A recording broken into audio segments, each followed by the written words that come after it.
আসসালামু আলাইকুম সুপ্রিয় দর্শকবৃন্দ।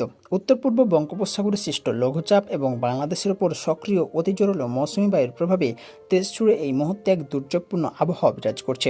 15 এবং 16 জুলাই সারা দেশে বৃষ্টির তীব্রতা কেমন থাকবে, সমুদ্র ও নদীবন্দরে কী সংকেত চলছে এবং কোথায় বন্যা, জলাবদ্ধতা ও পাহাড় ধসের চরম বিপর্যয় চলছে, তার মঠ পর্যায়ে নিখুঁত বিশ্লেষণ নিয়ে হাজির হয়েছি আপনাদের সামনে। চলুন বিস্তারিত জেনে নেওয়া যাক।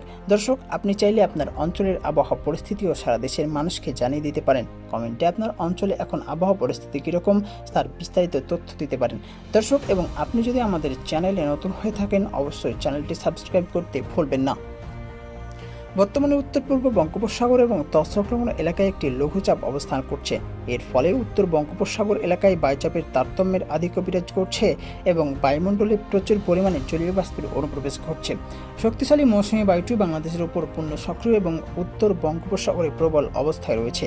এর সরাসরি প্রভাবে দেশের অধিকাংশ স্থানে মাঝারি থেকে অতি ভারী বর্ষণ এবং দমকা হাওয়া বয়ে যাচ্ছে। দর্শক, বন্যা, জলাবদ্ধতা ও পাহাড় ধসের বিস্তারিত মাঠ পর্যায়ের চিত্র দেখে নেওয়া যাক। টানা অতি ভারী বর্ষণ এবং সীমান্ত পেরিয়ে আসা উজান থেকে নেমে আসা পাহাড়ি ঢলের কারণে দেশের তিনটি প্রধান প্রাকৃতিক দুর্যোগ পরিস্থিতির চরম আকার ধারণ করেছে। প্রথমেই জেনে নেব বন্যা পরিস্থিতি সম্পর্কে।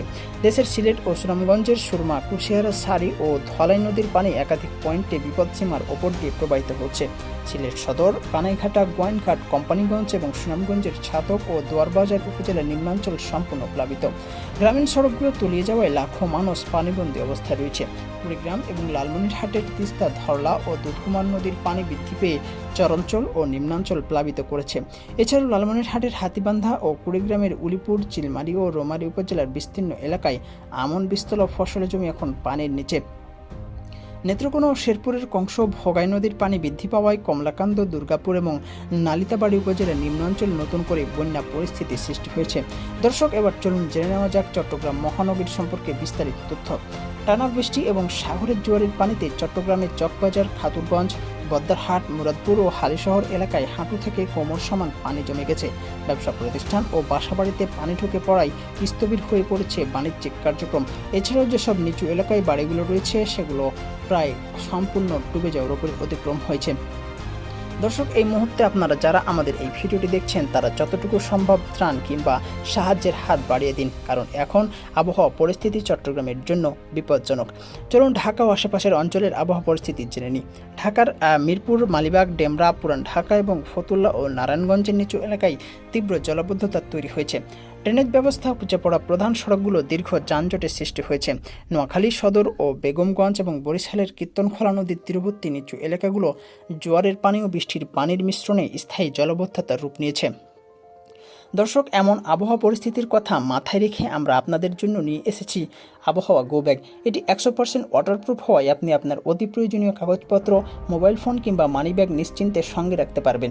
এছাড়াও এটি তুলনামূলকভাবে ছোট, হালকা, মজবুত এবং বহনে সহজ হওয়ায় অফিস কিংবা ভ্রমণের সময় এটি আপনার পারফেক্ট বা বিশ্বস্ত বন্ধু হতে পারে।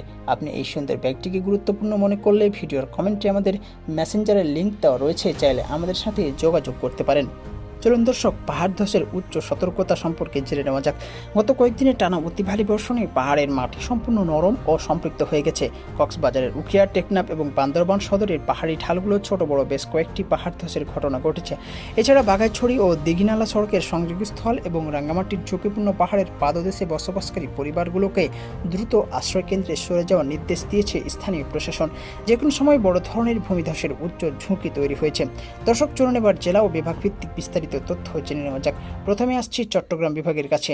চট্টগ্রাম বিভাগের চট্টগ্রাম, কক্সবাজার, বান্দরবান, রাঙ্গামাটি, খাগড়াছড়ি, ফেনী, নোয়াখালী, কুমিল্লা, চাঁদপুর এবং ব্রাহ্মণবাড়িয়ায় বৃষ্টিপাতের সম্ভাবনা রয়েছে 95%।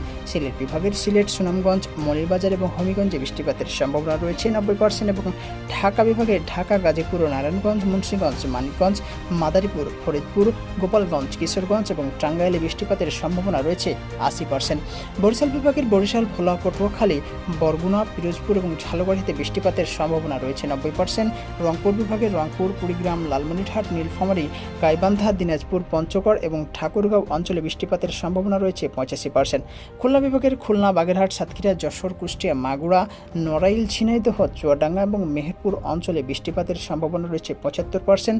ময়মনসিংহ বিভাগের ময়মনসিংহ, নেত্রকোনা, শেরপুর এবং জামালপুর অঞ্চলে বৃষ্টিপাতের সম্ভাবনা রয়েছে 85%। এবং রাজশাহী বিভাগের রাজশাহী, পাবনা, বগুড়া, নাটোর, নওগাঁ, জয়পুরহাট, সিরাজগঞ্জ এবং চাঁপাইনবাবগঞ্জে বৃষ্টিপাতের সম্ভাবনা রয়েছে 60%। সাধারণত দিনের দুপুর বা বিকেলের দিকে এবং গভীর রাত এবং সকালের দিকে বৃষ্টির তীব্রতা বেশি থাকতে পারে।